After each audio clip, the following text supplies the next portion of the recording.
Why, hello there. My name is Finster Levantius, superstar. Finster, can you please describe for me the early days of your rise to fame and your career? Well, back in the day I was a bit of a YouTuber myself, putting up viral videos on the internet of myself. It all started with a little piece of work that I like to call blood-curdling screams. I can provide you with a sample if you wish. And that would be fascinating, sir. Please do. Alright. There.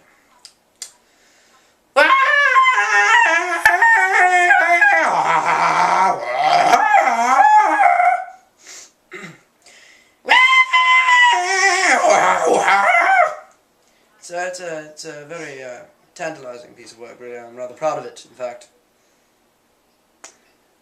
Sir, can you describe your work after it? Did you feel confined to the genre of screaming, or did you branch off into other branches of specialized musics, as some would call it? Well, I have to admit, around the beginning of my career, people were a bit skeptical with my new genre, if one might call it that. So, I did feel compelled to do a bit of jumping around. I did some burping, some flatulence. I quite enjoyed the flatulence, actually. Had a couple of friends and I we had a flatulence harmony. It was really good. We had this harmony group. Is this the mouth butt harmonic duo that I have heard of so often?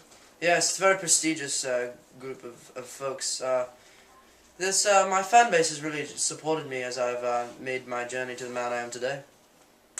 Can you describe that fan base? What's the majority of your demographic that you draw from for such fan base? Well, I believe that generally my music appeals to girls age 4 to 5 and men age 89 to 97.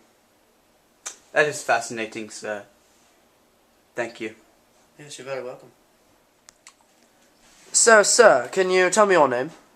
My name is Ashley Regenberg. Right, and what affiliation do you have with Mr. Levantius? Well, we've been close friends since we were about 8, actually. I mean, that was just when I moved from Scotland, and moving from Scotland, I didn't have any friends at the school that I went to. But he was very quick to befriend me, actually. We were very, very close. We did many things together, ate lunch, sat by each other, that type of thing, lab partners, the whole school routine, yes. Is that so? So I understand you had a bit of a band put together as children. Yes, we did. That was a You did. Now, what was your band called? Our band, I think it was 3 Lions. 3 Lions. Yes, that was it. So, and what significance does that have to you? I mean, there are only 2 of you in the band, yes? Why would you call it the 3 Lions? The 3 Lions actually represents England. If you know the England, they've had many lion references along their history, and I had moved from Scotland, and I loved English culture when I got there. I just thought it was amazing. So he wanted it to be the 2 Lions, but I said 3 would be more historic, and he just went along with me. Actually, he was a very nice man in that way. Oh, that's very interesting. So, what sort of music did you play when you were in this band as children?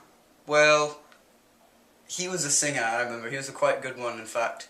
And I played the trumpet. You did? You played the trumpet? Yes. Do you still play the trumpet? I do occasionally. I don't play the trumpet consistently. But occasionally I do pick it up every once in a while again. Just remembering the days of my youth, So when you play the trumpet, and I understand that there's a certain technique that must be done with the lips, a sort of yes, a technique very much sort of like technique that. such like that. You see, some instruments, like the clarinet and the oboe, you just press many keys. But on the trumpet, there are only 3 keys. Correct? So you must make all the other note differentials. That somehow makes it more difficult, only 3 buttons as opposed to 87. Yes, that does make it more difficult because, it's less cut and dry. You got to figure out the notes on your own. Well, that's very interesting, sir. Thank you for coming in today. Oh no, my pleasure. If you want to interview me anymore, just ask. All right. Well, we'll get back to you. Thank you, sir. So, do you remember your band days in the Three Lions with Ashley Regenberg? Oh, I bloody hated that man. Worst thing that happened to me was when I put up with him because of his rather interesting collection of marbles. Any other reason why you put up with a man you supposedly bloody hated? Well, I have to admit, the girls in school did talk to me when he was around. But the main reason was the marbles. He had one of those cat eyes. Very interesting. Anyway, go on. How was he at playing the trumpet? Was he good or was he bad? Was he amazing? Oh, bloody hell, he was awful. Awful. Man can't even handle 3 buttons. It's 3 buttons, that's not a big number. That is not a big number, I agree, sir. I mean, that's less than there are fingers on your hand. Shouldn't be able to keep track of that. That is true, that is. But, did he have any problems? What made him so bloody annoying? Well, he had a split personality disorder, as far as I know. Half the time he was the cruel man he was, and the other half, he was a 94-year-old woman. Now, that was very disturbing at times, and especially, it just, at times, it just was more than creepy, I have to say. I can honestly believe you, sir. Did he have any problems with drugs or alcohol? Not drugs or alcohol specifically, but ever since he came to London, he was very obsessed with our delicacies here, such as crumpets. He had a rather problem with crumpets. One year we did a concert at Wembley, and he spent the entire $8,000 proceeds on crumpets. That was not a good year. I had to eat nothing but paper for the rest of the year. Paper. My friend was pigging out on crumpets, wouldn't even give me one. That man sounds like a bloody annoyance, that sounds like it. He was. Terrible. So, Mr. Regenberg, what have you been doing with your life since you left the Three Lions? What are the Three Lions, sir? I don't really like lions myself.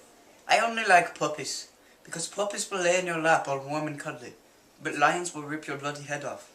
It's a true story. I've seen it happen. It was very horrible. Mr. Regenberg, I don't quite understand where you're coming from. Who's Mr. Regenberg, sir? Sir, I believe it. You are Mr. Regenberg, aren't you? Who's that? Bloody hell, is this some kind of cruel joke? Well, what they do with Mr. Don't use that Regenberg? kind of language around me. I'm 94 years old, sir. You need to get yourself in order. Mr. Regenberg, you're 42. No, You're not near 94. I don't know who Mr. Regenberg is. I have no idea. I'm 94. I swear it. What is this thing? Oh, don't touch that, Mr. Regenberg. What is this thing, sir? Can I use it to scratch my breeches? No, it's a fireplace, Spoken. It's a what? We just put it back, please. In my day, we didn't have fireplaces.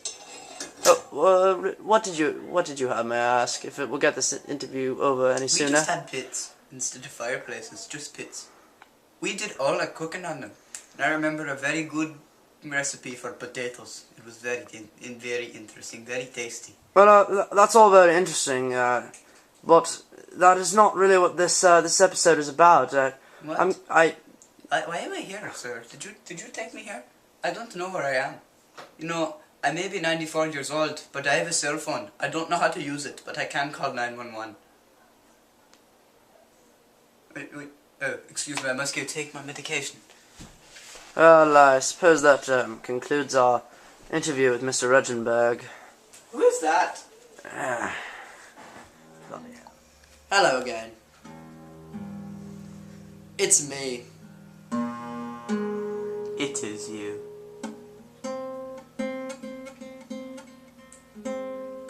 Can you tell us something about your second album, please? Before I tell you about the second album, I should tell you a bit about the first. So logical. I mean, go ahead. It was my most successful album, of course, as many first albums are. It was called Squeals of a Bovine.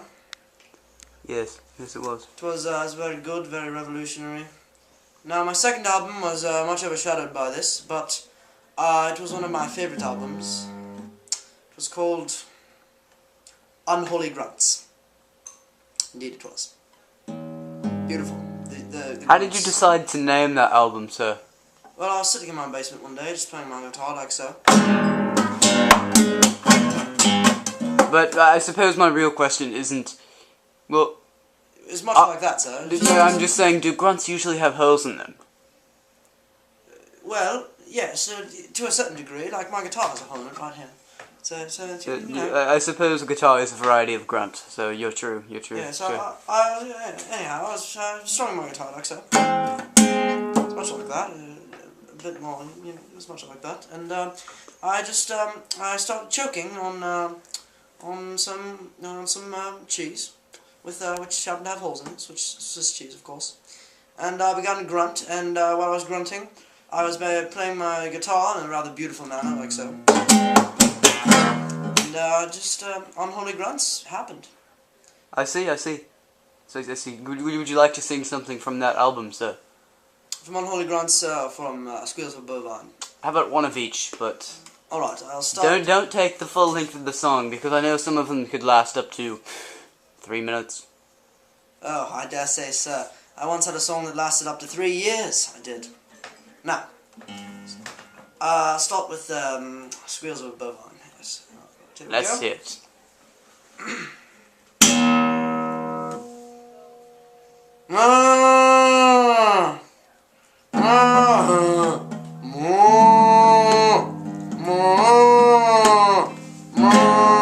Thank you, sir. Yes. I could feel my inner bovine just wanting to take you and... Moving on. Can you... Yes. Can you play something from Unholy Grunts? Alright, let's see. Hold my guitar in a rather different fashion for this one. It's really all about the effect or the feel that you get when you play this sort of music. You get a feeling from grunting. Okay, moving on. Make sure my guitar is properly in tune. Yes, perfect.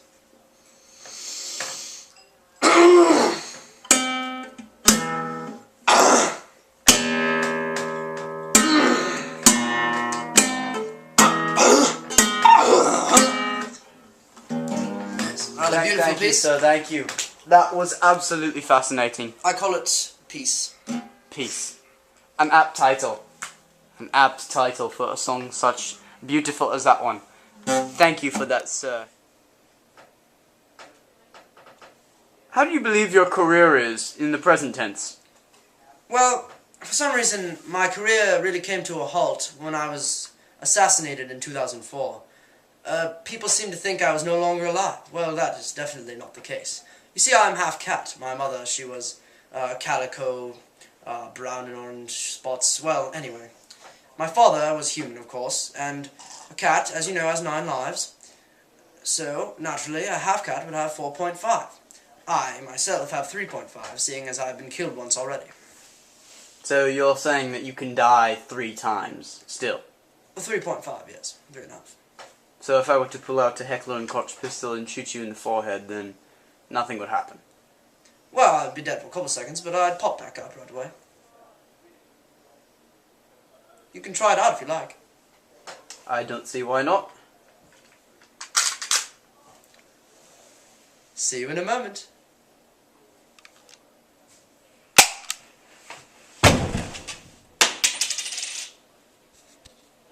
So, who wants crumpets?